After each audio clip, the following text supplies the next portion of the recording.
Ok, bon, ça a l'air d'avancer pour l'ETF Ethereum Spot. Donc les ETF Spot, ce sont les produits en bourse, voilà, qui vous exposent à certains actifs où il faut détenir réellement l'actif. Et là, on a déjà eu l'ETF Bitcoin Spot. Et là, c'est-à-dire que là, on a 11 émetteurs qui proposent voilà, du Bitcoin à leurs clients en les achetant réellement. Et là, pour l'Ethereum, ça a l'air d'arriver. On a une bonne nouvelle aujourd'hui. Donc, l'ETF Ethereum Spot de Franklin Templeton, donc qui est un émetteur, Franklin Templeton, et a été listé donc sur le Depository Trust and Clearing Corporation, donc la DTCC. Et donc voilà, après il s'agit d'une pratique standard qui ne doit pas être interprétée comme le résultat du processus d'approbation. Donc ça ne veut pas dire que voilà, c'est parce que ça a été listé que ça va être accepté, mais c'est une bonne avancée.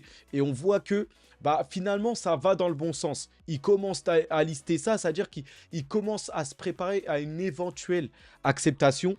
Donc là, ça c'est vraiment un gros pas en avant. Donc suite à ça, on a eu le voilà Ethereum qui a rapidement pumpé là le cours d'Ethereum. Donc le TH qui a explosé d'un coup ici.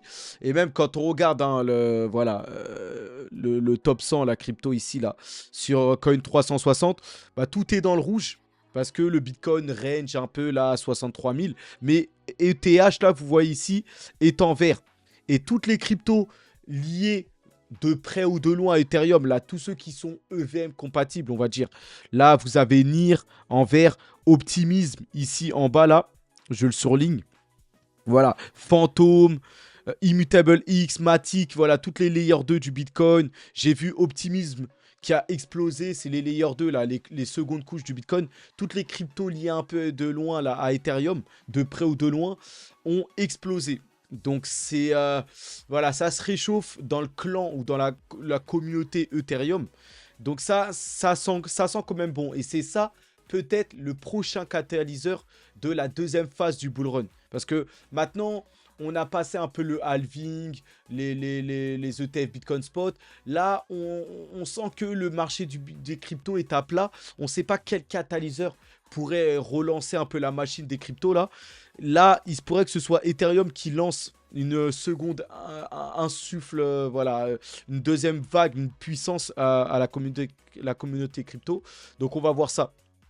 Maintenant, la DTCC, là, ici, reste strict quand même, hein. Déjà, à partir de mardi, la DTCC appliquera une décote de 100% à tous les investissements en crypto. Déjà, et les entreprises ne seront plus autorisées à utiliser les cryptos comme garantie, y compris les ETF. Donc, ça restreint quand même la crypto, hein. La DTCC reste très prudente vis-à-vis des cryptos et ne veut pas en faire voilà, une position de force et tout ça. Donc, faut noter ça. Maintenant, quand on regarde, c'est l'heure d'exploser hein, pour les cryptos. Et là, on parle des altcoins. Les altcoins, c'est toutes les cryptos sauf le Bitcoin, en dehors du Bitcoin. Et là, bah, pour Ethereum Co, là, c'est le moment d'exploser. Et là, on est dans la phase shop ici. Et on l'a déjà eu cette phase par le passé, 2 fois déjà en 2017. Et ensuite, BIP, on a eu le up only là, la phase en vert là. Ensuite, ici aussi, on l'a eu cette phase au milieu là de l'écran. Up, après le up only jusqu'à en haut. Et là, qu'est-ce qu'on attend? On est dans la phase shop. Et là, on va avoir le up only là. Et voilà, jusqu'à en 2025, un ATH. Peut-être avant 2025 même. Mais en tout cas, là, on attend une grosse poussée pour tous les altcoins, toutes les cryptos du marché. En dehors du Bitcoin, mais c'est le Bitcoin qui va aussi emmener ça, ces cryptos à la hausse. Mais vous voyez que c'est tout ce qui nous attend. On sent, hein, on sent que il se passe, on sent que c'est le calme avant la tempête là. Enfin, pas une tempête négative, mais une tempête qui va, voilà, de boule en fait, d'explosion.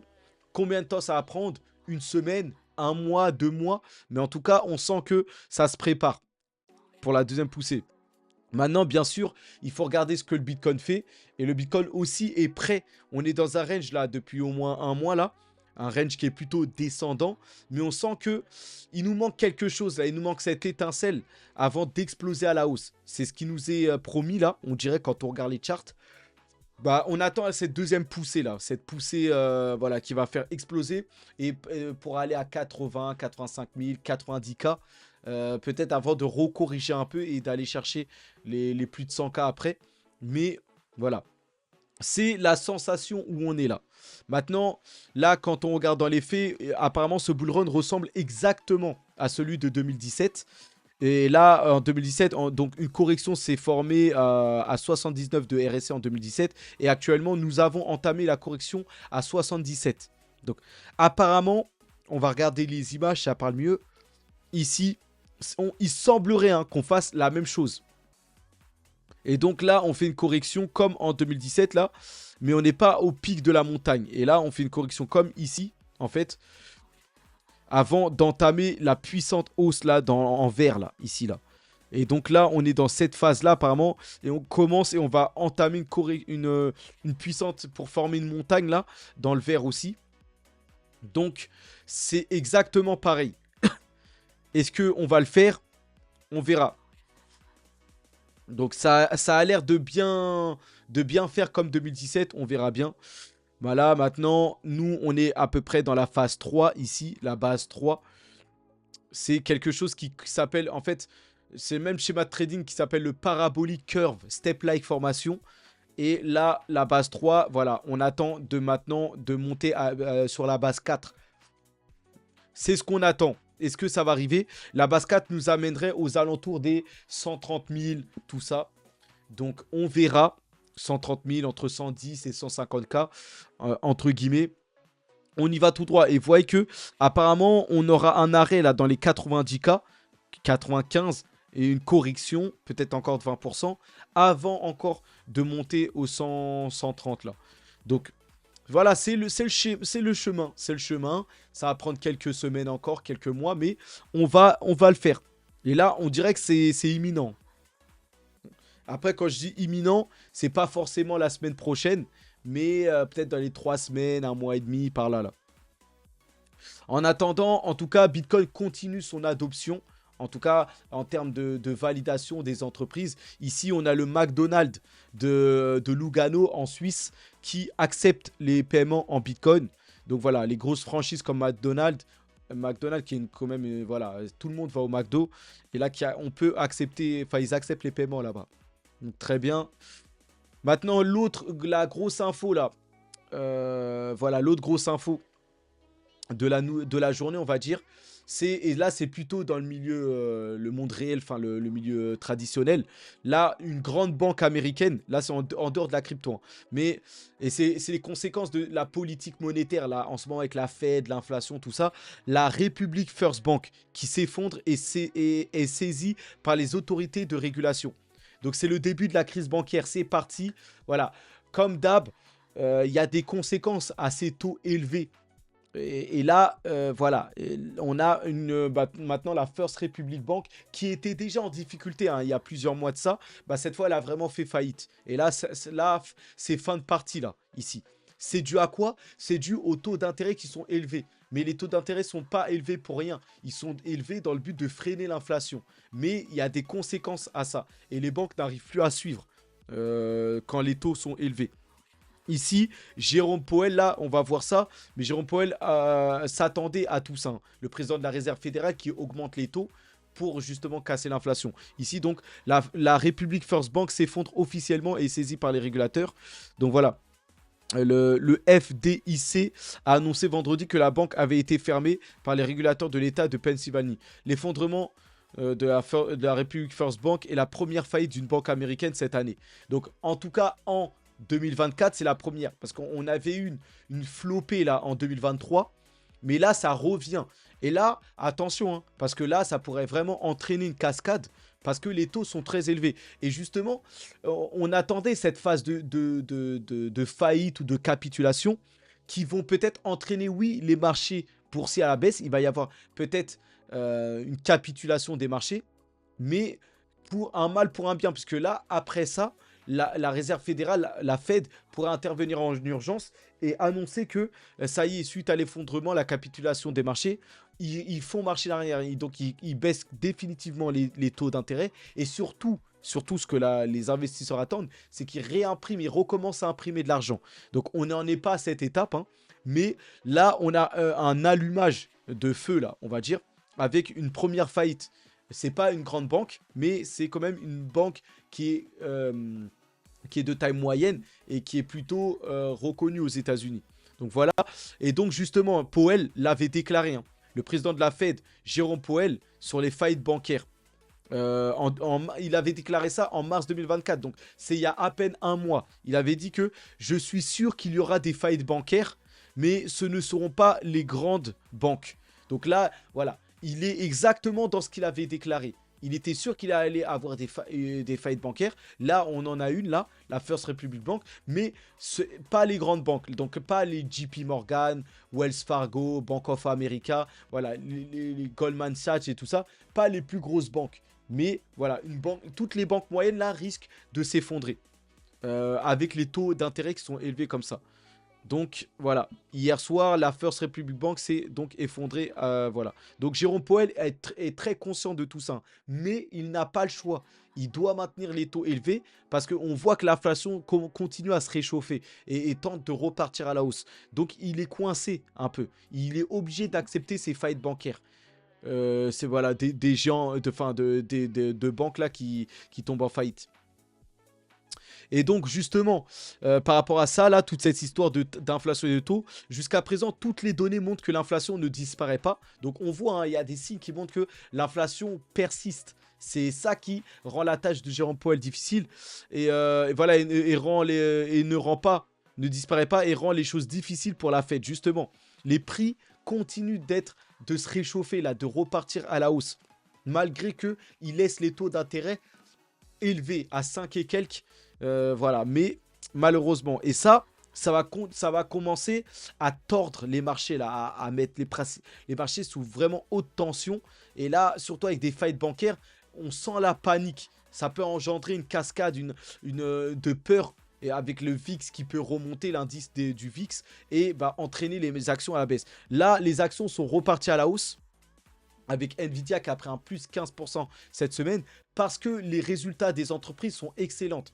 Tous les trimestres, les entreprises sont tenues, les entreprises qui sont cotées en bourse sont tenues de dévoiler leurs résultats dans le but d'être transparent avec les investisseurs. Et là, on est en pleine saison des résultats. D'ailleurs, à la fin de la vidéo, là, dans quelques minutes, on va voir, courant la semaine qui arrive, parce que là, on est le week-end, mais courant la semaine qui arrive, quelles sont les entreprises qui vont dévoiler leurs résultats. Mais voilà, là, comme les résultats sont très bons, dopés grâce à l'intelligence artificielle, les bons résultats de Google avec la publicité, de Snapchat, tout ça, là, les actions sont reparties à la hausse, ignorant tout ce problème d'inflation et de taux d'intérêt. Mais les craintes vont rapidement revenir. Donc, comme d'habitude, va falloir s'habituer à la volatilité. Là, ça repart à la hausse sur les actions cette semaine, mais l'inquiétude de l'inflation et des taux va ramener les actions une nouvelle fois à la baisse. Donc, c'est de la volatilité. Il faut accepter cela. Vous voyez? Donc, en attendant, on peut être optimiste, hein, quand même sur les actions, surtout grâce à Nvidia et l'intelligence artificielle. Là, on a le PDG d'Nvidia, Jensen Huang, qui dit que on a réinventé l'ère informatique. Depuis, on est la première entreprise à avoir fait ça depuis IBM voilà, et le système 360 d'IBM. Voilà, il y a plusieurs années. Donc voilà, Jensen Huang qui parle de révolution là et de réinvention de l'informatique, de l'ère informatique avec l'intelligence artificielle. Et pour le coup, il a raison, hein. Là, il y a un plein boom, là, il y a un boom. L'intelligence artificielle va changer énormément de choses, va mettre des métiers en PLS, voilà, parce que l'IA va être capable de remplacer plein de postes. Vous voyez? Donc là, c'est voilà, une réinvention de l'ère Internet et de l'ère informatique. Donc pas mal en tout cas ça. Et là, question IA justement, Apple qui va tenir une conférence. Là, bon, il y a une présentation en mai pour les iPads, ça, bon, voilà. Mais en juin, Apple veut tenir une keynote et annonce du lourd côté intelligence artificielle. On ne sait pas ce qu'ils vont annoncer, mais en tout cas, ici, on a Bloomberg qui dit que Apple est en pourparlers avec OpenAI pour l'intégration de l'intelligence artificielle sur son prochain iPhone. Parce que Apple promet là, un changement drastique lié à l'IA dans sa prochaine keynote là, en juin. Et voilà, ils promettent une révolution avec iOS 18 et surtout le prochain iPhone 16 qui va être dévoilé peut-être en septembre. Mais voilà, Apple promet des grosses annonces. Et là, ça pourrait faire partie des grosses annonces. Parce qu'on sait que OpenAI et ChatGPT sont les leaders incontestés. Et là, un partenariat avec Apple et l'iPhone qui serait intégré de ChatGPT, pleinement peut-être, je sais pas, mais voilà, beaucoup de nouvelles fonctionnalités liées à ça. Bah voilà, parce qu'on sait que Siri, voilà, c'est un peu dépassé un peu. Donc là, ça serait énorme. Et ce serait une grosse annonce de la part d'Apple d'être avec les leaders, le leader de l'intelligence artificielle, ChatGPT et OpenAI. Donc ça serait pas mal. On suivra ça. Donc voilà, dans d'autres actualités, la plus géopolitique, politique, on a la Xi Jinping qui s'est agacé. Et là, c'est des images qui ont fuité. Mais voilà, Xi Jinping était en train d'attendre justement Anthony Blinken, le ministre des Affaires étrangères américaine. Et là, pendant son attente, vous voyez qu'il tournait en rond. Là, maintenant, vous allez voir, il va l'accueillir. Mais là, il disait à ce coopérateur-là, quand est-ce que Anthony Blinken va se casser en gros? Quand est-ce qu'il va rentrer chez lui, là, enfin aux États-Unis? Voilà, parce que ça, voilà, il était un peu saoulé là de cette visite. Donc ça montre, hein, voilà, toute l'hypocrisie un peu des politiques, tout ça. Et là, voilà, il a demandé à ses collaborateurs quand est-ce que Blinken va rentrer chez lui là, parce qu'il en avait marre voilà, de tout ça. Donc c'est, il y a de quoi, hein, parce que bon, là surtout quand on regarde le discours là de Blinken, la Chine accusée d'alimenter la guerre. Voilà ce que Blinken déclare. Donc si la Chine ne résout pas ce problème, en gros, là, les États-Unis et Blinken accusent la Chine d'entretenir cette guerre, la Russie-Ukraine, alors que la Chine n'a rien à voir avec ça. La Chine peut-être laisse faire parce qu'il y a son allié russe, mais c'est pas elle qui est, c'est pas à cause de la Chine. Mais pourtant, les Américains font comme si. Et là, Blinken dit que si la Chine ne résout pas le problème de Russie-Ukraine, qui ne sont pas les affaires de la Chine, eh ben, eux, nous le ferons. Donc les États-Unis s'occuperont, genre, d'apporter la paix. Genre, on va dire. Donc en attendant là, les problèmes sino-américaines, là on a un sacré problème. Puisque TikTok, la maison mère là, qui est ByteDance, la maison mère de TikTok, refuse de vendre l'application et donc de se plier au droit américain. Donc là, il y a quelques jours, voilà, Joe Biden, le président américain, a signé une loi disant que TikTok avait 9 mois, voire un an pour vendre. Enfin, que Biden avait un an pour vendre TikTok. Je pense que c'est la branche américaine de TikTok. Parce que, en fait, TikTok, voilà, c'est la branche américaine. Mais en fait, en Chine, ils ont Douyin, qui est le TikTok chinois. Mais en fait, TikTok, ou le nom TikTok, en fait, c'est la branche américaine. Et là, les Américains souhaitent que TikTok, justement, la branche américaine, soit vendue à une entreprise américaine ou pas sous le giron américain. Et là, la ByteDance, qui est la maison mère, qui est une entreprise chinoise, mais maison mère, a refusé de céder TikTok. Refuse en tout cas de céder TikTok aux Américains et ils ne se plieront pas. Et en fait là, TikTok là rentre, ou ByteDance rentre dans une guerre psychologique là avec les États-Unis. Attention, parce que s'ils se font vraiment recaler ou interdire après coup, ça pourrait être terrible. Et justement, ici, interdiction de TikTok aux États-Unis, la consternation des créateurs de contenu. Parce que là, TikTok, c'est un vrai. Parce qu'il y a TikTok, il y a les consommateurs, là, ceux qui scrollent toute la journée et qui perdent leur temps. Oui, certes, parce que TikTok, c'est très. Il y a beaucoup de dopamine à tirer de tout ça. C'est quand on rentre sur TikTok, tout de suite, on est pris par toutes les vidéos amusantes, très courtes. Et en fait, on est emporté dans ça. Et c'est un vrai. Bon. Pour certains, on pourrait considérer limite ça comme un fléau. Énormément de gens se divertissent, hein, mais perdent leur temps sur tout ça. De quoi devenir toc-toc, hein, du cerveau. Enfin voilà, c'est une perte de temps incroyable. Mais derrière tout ça, de l'autre côté, il y a les créateurs de contenu qui en font un business et qui gagnent de l'argent à divertir toutes ces personnes-là. Et là, c'est un sacré problème pour eux. Parce que pour certains, il y en a qui vivent que de TikTok, en fait. Et des créateurs de contenu qui, leur principale rémunération, c'est TikTok. Et là, si TikTok se fait interdire, c'est un sacré problème, puisqu'ils n'ont plus de plateforme. Ils n'ont plus la plateforme pour créer du contenu. Donc là, il se retrouve comme au chômage ou coupé en fait. Donc là, c'est un sacré problème. Ici, on a justement Robert Kennedy, un des candidats aux élections présidentielles américaines, qui va porter plainte. Oui, intenter une action en justice pour contester l'interdiction de TikTok pour des raisons constitutionnelles. Voilà. Donc lui, il dit que c'est pas, ça n'a rien à voir en fait avec la Chine, tout ça. Et même TikTok, il dit que même TikTok a tout essayé, voilà, pour se réguler hein, par rapport aux Américains, tout ça. Et il dit que voilà, hein, il veut défendre en fait bah, les libertés et les créateurs de contenu, tout ça.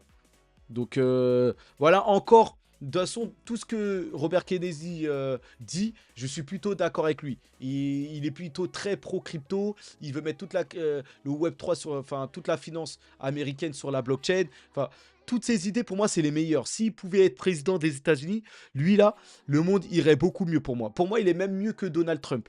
Après, je sais qu'il a aucune chance, donc j'espère que c'est plutôt Donald Trump que Joe Biden, le sénile, qui passe là.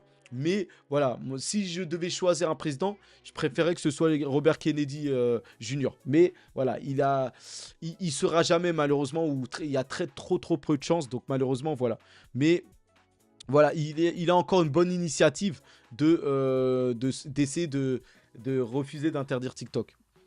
Donc voilà, quelques actualités en Europe.